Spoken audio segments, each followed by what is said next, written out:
Hey everybody, Matt here again, and today I'm here to talk to you about Sig Sauer and the P320 again.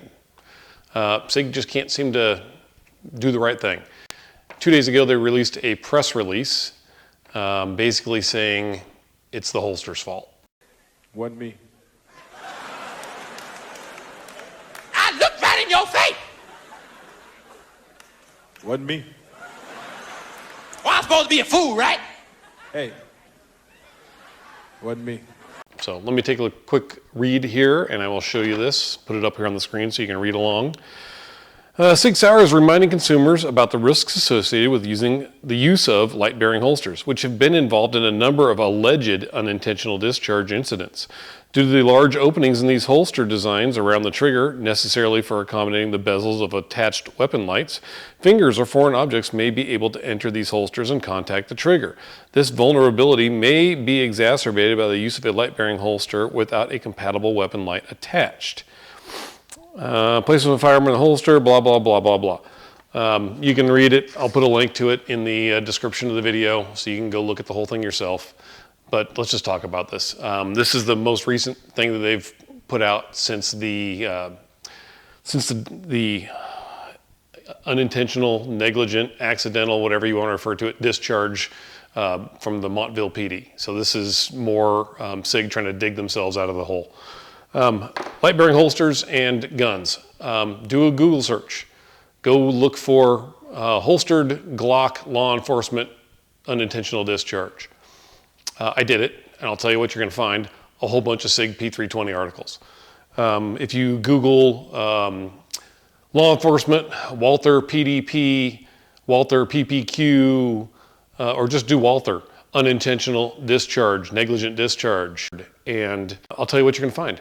A whole bunch of SIG P320 articles. I did every search I could think of for the guns that are commonly carried by law enforcement. I take it back, I haven't done a Smith & Wesson M&P, but before I publish this video, I will. And if I'm incorrect, I'll come back and let you know. Every Google search I did resulted in SIG 320 articles. I'm not new to light-bearing holsters and carrying firearms.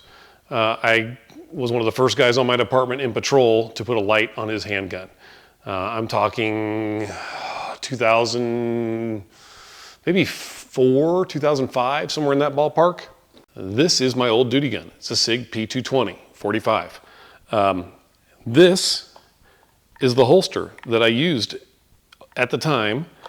This is the light that I was using at the time. It's a Streamlight M3, which was actually made by Insight. This one's marked as Insight. I had 2 of these. Here's the holster. Here's the gun. Carried it in that for a very long time. The gun never went off. Because even if I can get my finger in there on the trigger, which I can, it's very difficult to pull backward. Granted, that's a hammer-fired gun. However, the other half of my career, I carried a Glock on duty with a light. This is the Glock that I had done by laser blade engraving. This is my competition gun. It's clear. That is a Streamlight TLR1 HL, newer light, new gun. My duty gun was the same Glock 17 Gen 5. Actually, and I had a Gen 4 for a long time too. And they all had lights on them. And they were all in a Safariland holster. This is a Safariland holster.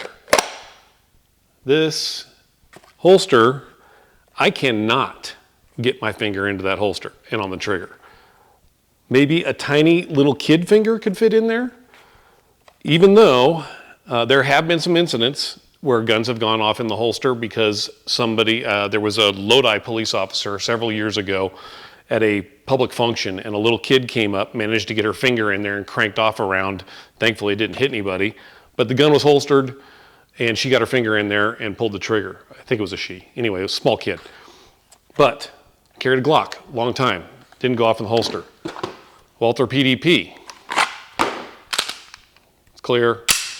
Light. Another TLR1 HL. Holster. This holster's a Havoc holster.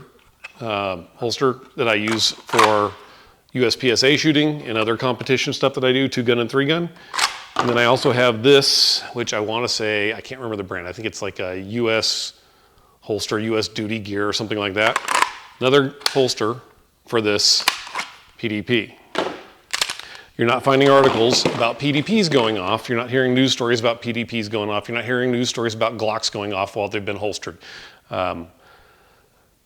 SIG, you're just making yourself look dumb. You keep putting out these press releases that are digging the hole deeper. The last press release you had on this issue, you were claiming the gun wasn't holstered and that you could see his hood open. And the hood that was open wasn't a hood at all. It was his tourniquet in a tourniquet holder on the front of the holster.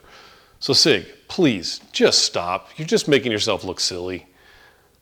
If there's a problem with the 320, it'll eventually get figured out. I have no doubt about that. But these press releases where you're trying to do the, oh, it's not us, it's just making you look silly. I didn't do it. Nobody saw me do it. There's no way they can prove anything. I didn't do it. Please stop.